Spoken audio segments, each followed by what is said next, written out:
हिंदू मेंढपाळांनी मला आग्रह केला की तुम्ही या आंदोलनात सहभागी झाले पाहिजे।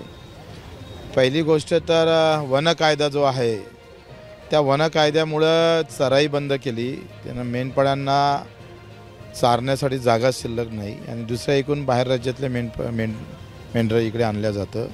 इकडे चराई बंद आणि दुसरे बाहेरून येणारे मेंढरं, त्याच्यामुळे मोठी गोची झाली। घराचा पत्ता नाही, मेंढरं मेले तर विमा नाही, शिक्षणाचं वाटोळं झालं आणि मग अनेक गोष्टी पावसाळ्यात तर आणि दुसरी गोष्ट तपासण्या होत नाही। वन कायद्याच्या काही गोष्टीमुळे मेंढपाळांच्या हजारो मेंढ्या एकाच वेळेस मरण पावतात। आणि दुसरं आहे पीक कर्ज। देवेंद्रजी फडणवीसने सांगितलं की आम्ही कर्ज माफ करू आणि आता जानेवारी, फेब्रुवारी, मार्च हा कर्ज वसुलीचे दिवस आहे, कर्ज फेडण्याचे दिवस आहे आणि या काळात जर निकष आणि स्पष्टीकरण जर दिलं नाही कोणतं कर्ज माफ करणार आहे, कोणत्या वर्षाचं करणार आहे, तर हा एक संभ्रम जर मिटला नाही तर 31 मार्चच्या आत जर कर्ज भरलं नाही तर 3% केंद्राचं व्याज माफ होतं आणि राज्य 3% करतं। या व्याज माफीला शेतकऱ्याला मुकावं लागेल, पुढच्या वर्षी कर्ज भेटणार नाही। कालच कृषी मंत्री कोकाटेनं म्हटलं की आमची आर्थिक परिस्थिती बरोबर नाही आहे, आम्ही 4-5 महिन्यानंतर कर्ज माफीची घोषणा करू। तर अशा प्रकारे जर झालं तर बँकिंग क्षेत्र मोठ्या प्रमाणात प्रॉब्लेममध्ये एकनाथ शिंदे साहेबांना संबंधित मंत्र्यांना पण दिले। मला असं वाटतं का एकंदरीत सध्या सरकारमधली जे तानाशाही आहे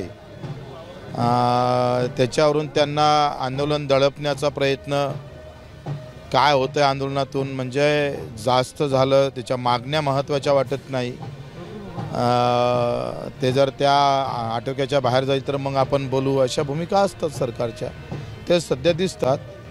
आमचं आंदोलन जाती धर्माच्या पलीकडे जाऊन हक्काचे आंदोलन आतापर्यंत आम्ही केले। जिथं सर्वसामान्यांचे हक्क डावलल्या जातं त्याच्यासाठी आंदोलन केले। त्याच्यानं राजीनामा हा वेगळा भाग आहे।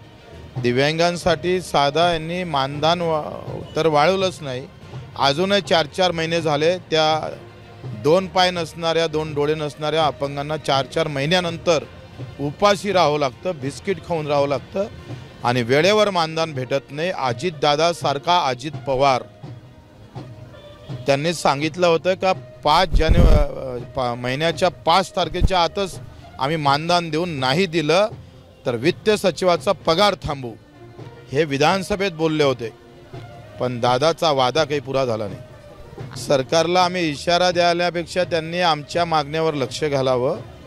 याच्यात राजकारण आम्हाला करायचं नाही आहे, तुम्हीही करू नका। पोलीस बल वापरून तुम्हाला जर हे आंदोलन थांबवायचं असेल तर त्याचे परिणाम चांगले होणार नाही। आपण पाहतोय का घोषणा केली मुख्यमंत्री देवेंद्रजी फडणवीस साहेबांनं, पण स्पष्टीकरण कोणतं कर्ज माफ करणार, या वर्षातलं करणार, मागच्या वर्षातलं करणार का अर्ध करणार का पूर्ण करणार का सरसगट करणार, हे काही देवेंद्रजी सांगत नाही। आणि त्याच्यामुळे आत्ता पंचायत अशी झाली का जानेवारी, फेब्रुवारी, मार्च हे 3 महिने वसुलीचे राहतं आणि कर्ज भरण्याचे राहतं। हे जर कर्ज भरलं नाही, आता लोक असं म्हणतात का कर्ज मागायला गेलं का रे ते देवेंद्रजीनं घोषणा केली ना, मग कसं काय कर्ज वसूल करताय तुम्ही? दोनों एकूण बँकवाले पण मेला आणि शेतकरी पण मरणार।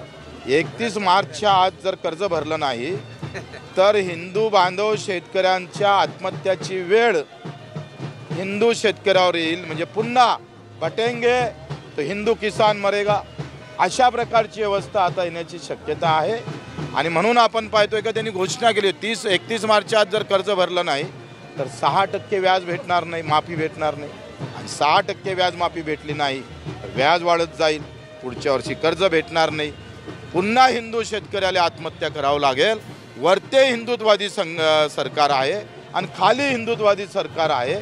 मग जर याच्यात हिंदू शेतकरी मरत असेल तर मग करायचं काय? त्याच्यासाठी हे आंदोलन आहे।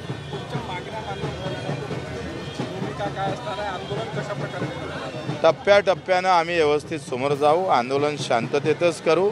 सरकारनं राजकारण करू नये, केलं तर आमच्या मागण्या ज्या आहेत त्या गरजेच्या आहे, त्याच्यावर लक्ष घालावं, यावर मीटिंग लावावी। नाही लावली तर मग आम्ही धीरे धीरे आंदोलन उग्र करू. शेळ्या मेंढ्या घेऊन आंदोलक जे आहे ते आंदोलनस्थळी येत होते, मात्र पोलीस जे आहे त्यांना अडवत आहे. आंदोलनस्थळी आंदोलकांना पोहोचून दिल्या जात नाही. बऱ्याच ठिकाणी आंदोलक अडवलं आहे.